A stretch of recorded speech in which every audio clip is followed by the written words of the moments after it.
சென்னை அண்ணா அறிவாலயத்தில் உள்ள கலைஞர் அரங்கில் திமுக மாவட்ட செயலாளர்கள், சட்டமன்ற மற்றும் நாடாளுமன்ற உறுப்பினர்கள் கூட்டம் துவங்கியுள்ளது. இதுகுறித்து மூத்த செய்தியாளர் மதியழகனிடம் கூடுதல் தகவல்களை கேட்கலாம்.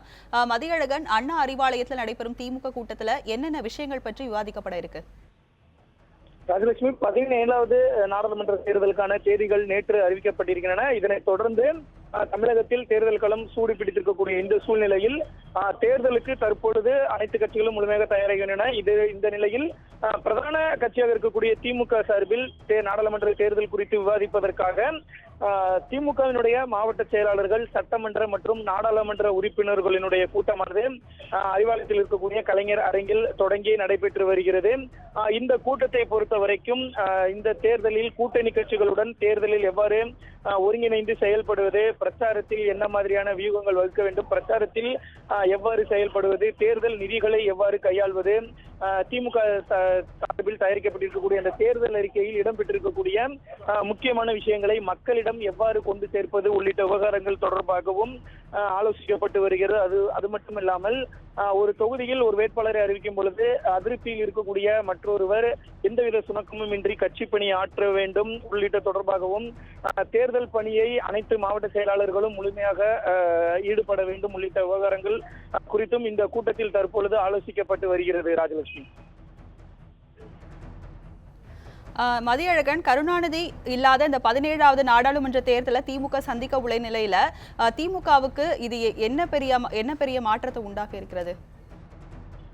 நிச்சயமாக இந்த தேர்தலை பொறுத்த வரைக்கும் திமுகவிற்கு மிகவும் ஒரு முக்கியமான தேர்தல். ஏனென்றால் திமுகவினுடைய மறைந்த தலைவராக கூடிய கருணாநிதி அவர்களுடைய மறைவிற்கு பிறகு திமுக எதிர்கொள்ளக்கூடிய முதல் தேர்தல், அதுவும் நாடாளுமன்ற தேர்தலாக இருக்கிறது. கடந்த 2014ஆம் ஆண்டு தேர்தலை பொறுத்த வரைக்கும் கருணாநிதி உயிரிழந்து இருந்த பொழுதே அந்த தேர்தலை பொறுத்த வரைக்கும் திமுக அனைத்து தொகுதிகளிலும் தோல்வி அடைந்திருந்தது. ஒரு மக்களவை உறுப்பினர் கூட தற்பொழுது வரை திமுகவிற்கு கிடையாது. 4 மாநிலங்களவை உறுப்பினர்கள் மட்டுமே இருக்கிறார்கள். அதன் பிறகு எந்த விதமான இடைத்தேர்தலும் நடைபெறவில்லை. இந்த முறையை பொறுத்த வரைக்கும் 40 நாடாளுமன்ற தொகுதிகளுக்கான தேர்தல்களும் அதே போல 18 சட்டமன்ற தொகுதிகளுக்கான இடைத்தேர்தலும் நடைபெற இருக்கிறது.